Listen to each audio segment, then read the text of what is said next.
Hello, everyone. I'm Amber, and I'd like to share a story about my mother-in-law's behavior toward me and how I handled the situation. My mother-in-law, Patricia, has always been quite curious about my inheritance. Since I married her son, Raymond, she's frequently asked, "Amber, when will you receive your inheritance?" I heard it's around $35 million. Just think of the luxurious life we could have with that kind of money. It's taking forever to process, isn't it? Her persistent inquiries revealed her keen interest in my finances. Initially, I naively shared details about my inheritance, a decision I now regret. Following that, Patricia became overly friendly and her constant questioning began to wear on me. My husband, Raymond, and my father-in-law, Gary, would often reprimand her. "Patricia, you need to stop bothering Amber about her inheritance," they'd say. "It's irrelevant when or if she receives it. It's none of our business." Raymond even pointed out, "Mom, you're being incredibly rude and irritating to Amber. We're doing well financially and even supporting you and Dad. What more could you possibly want?" Yet Patricia continued to dream aloud of a more extravagant lifestyle, suggesting we could move from our current home into a mansion. Her fixation on my finances was evident. In an attempt to shift the conversation, I joked, "Who knows if I'll ever receive that inheritance? The process is complicated, and for all you know, I might have made the whole thing up." Everyone laughed at my remark. Everyone except Patricia, who shot me a stern look, clearly upset. After that incident, Patricia's attitude toward me changed drastically. She became openly hostile and insulting, revealing her greed and how deeply my words had affected her. Her behavior escalated, showcasing a surprising level of animosity once she realized I might not be as wealthy as she had imagined. A turning point came one day while Raymond and Gary were away. I found myself alone with Patricia in the kitchen where she regarded me with disdain. With an air of urgency, she demanded that I follow her to her room, signaling the start of an unexpected and challenging confrontation. "We need to talk in private," she insisted, and her insistence only piqued my curiosity while making me uneasy.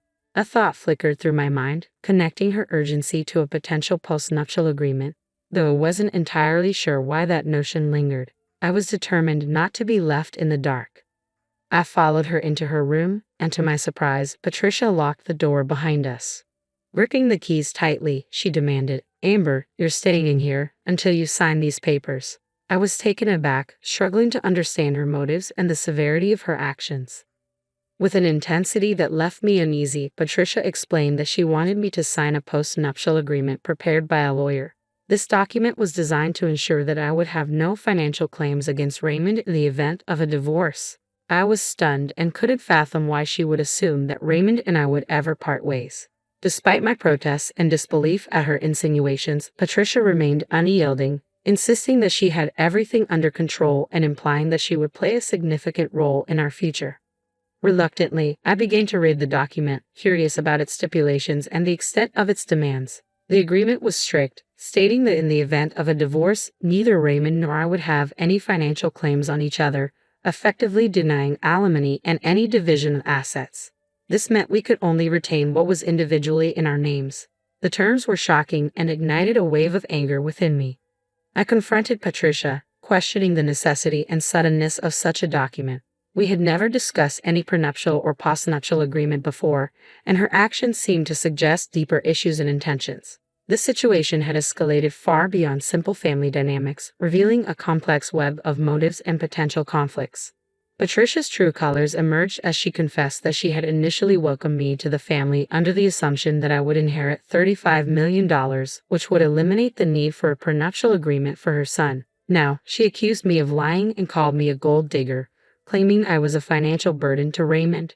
She insisted I sign the prenup to protect his assets, all while plotting our separation. It became painfully clear that Patricia's silence about a prenup all these years stemmed from her hope of benefiting from my supposed inheritance.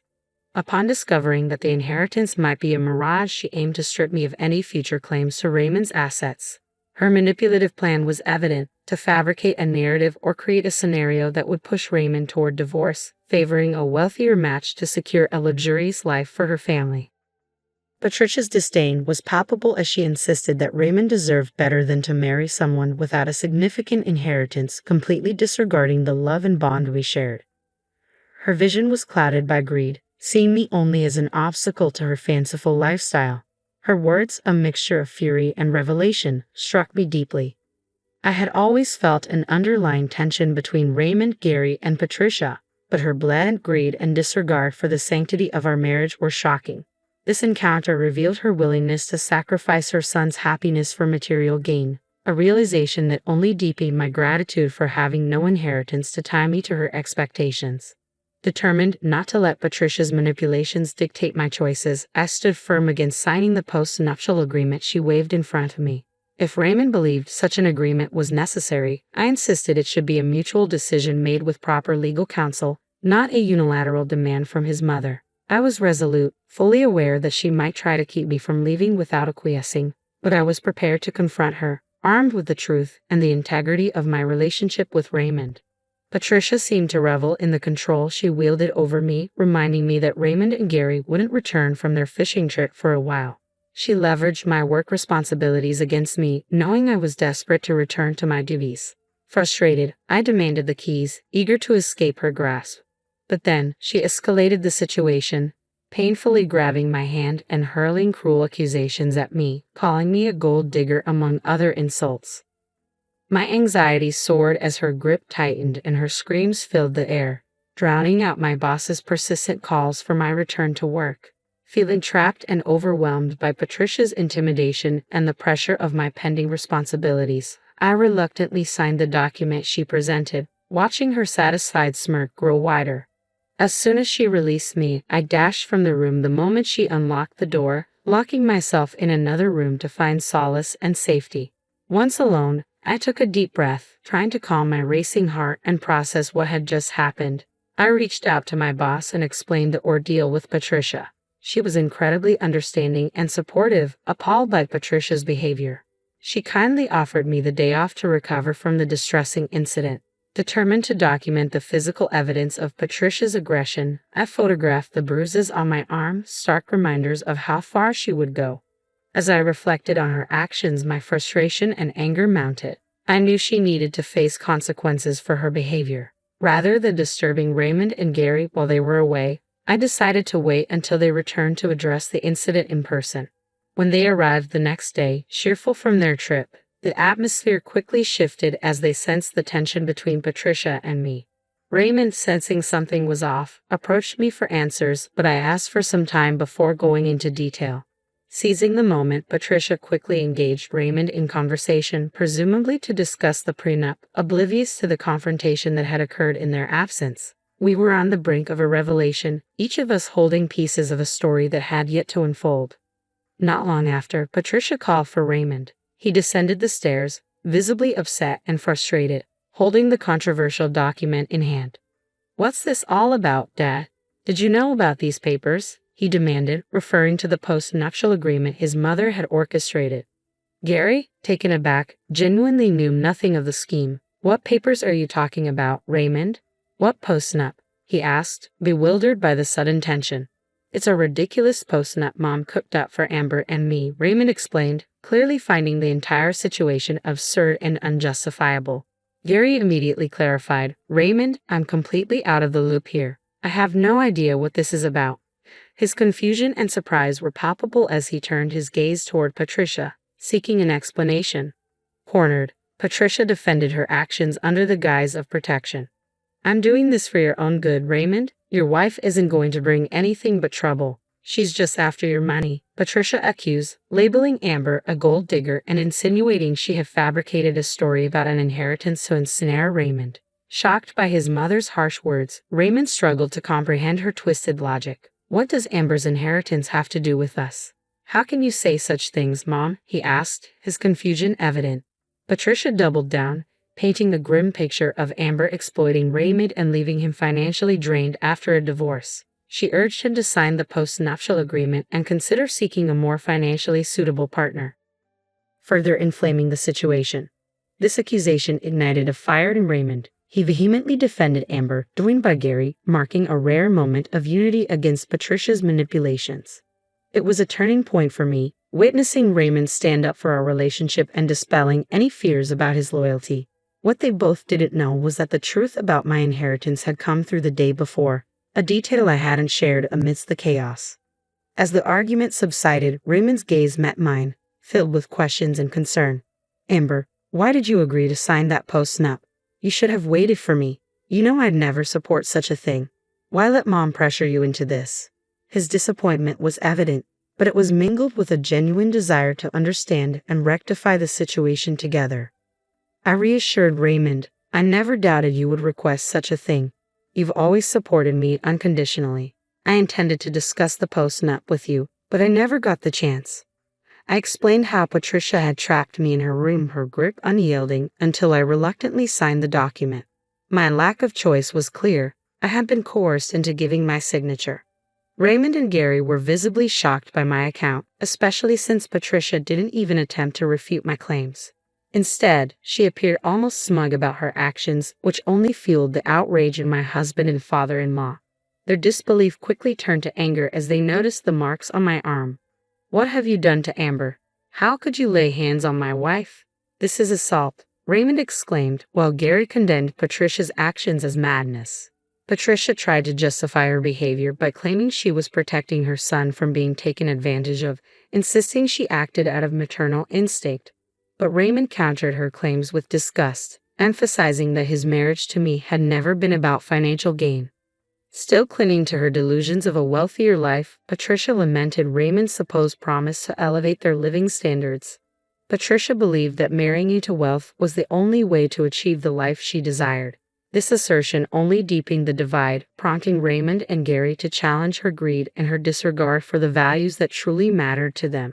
The argument escalated as both men confronted her harmful actions, and gradually her obstinance began to crack under the weight of their unified stance. It became clear that she was realizing her actions had crossed a line far beyond what was defensible.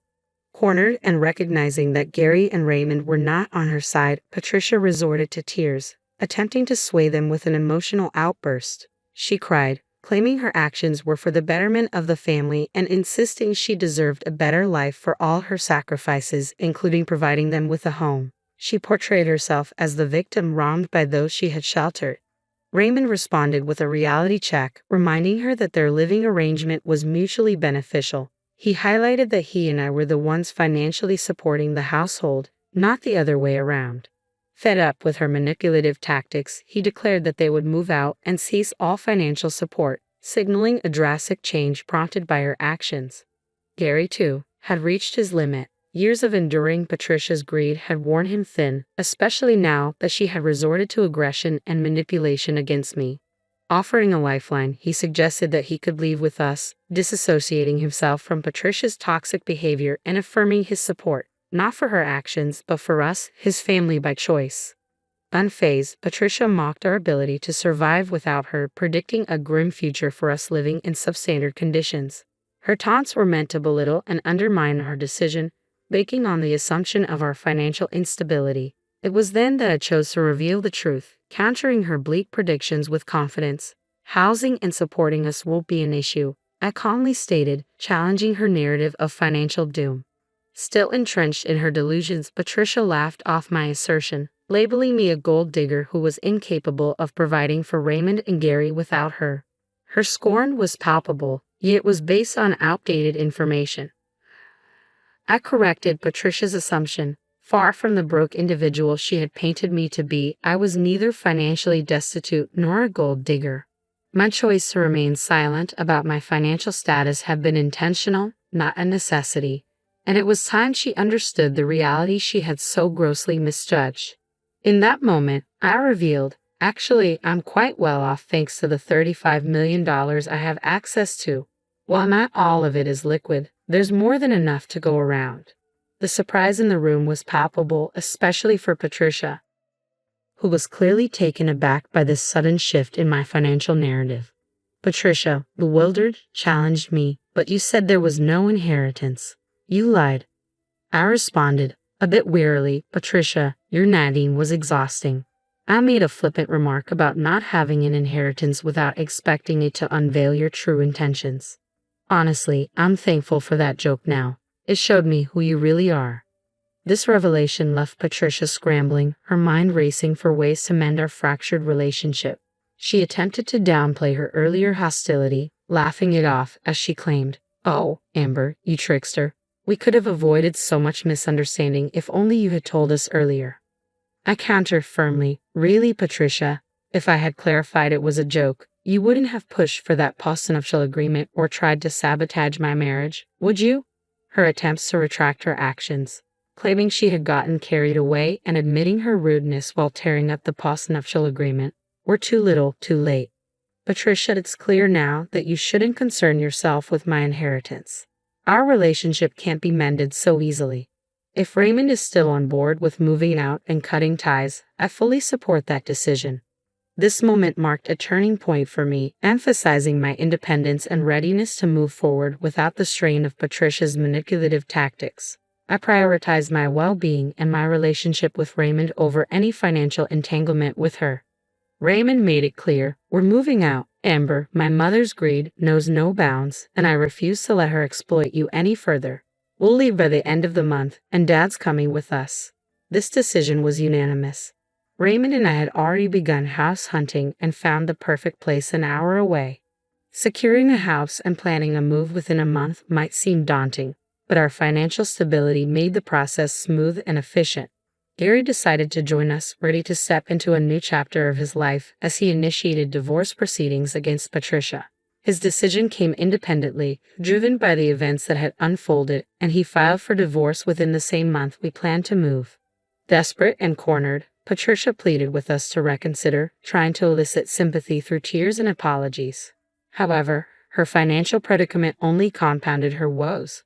Without a personal income and with Gary's financial dependence on Raymond, neither was eligible for alimony.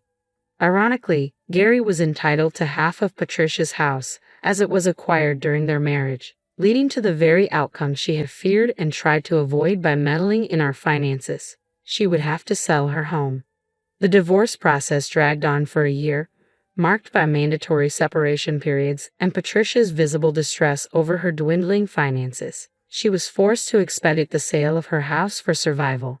After the divorce was finalized and their assets settled, Gary opted for a modest apartment, valuing his independence and wishing not to impose on our new life. We continued to support him financially, able to do so comfortably. While tumultuous, this series of events reinforced our family bonds, underscoring the importance of integrity, support, and the true value of relationships over material gain.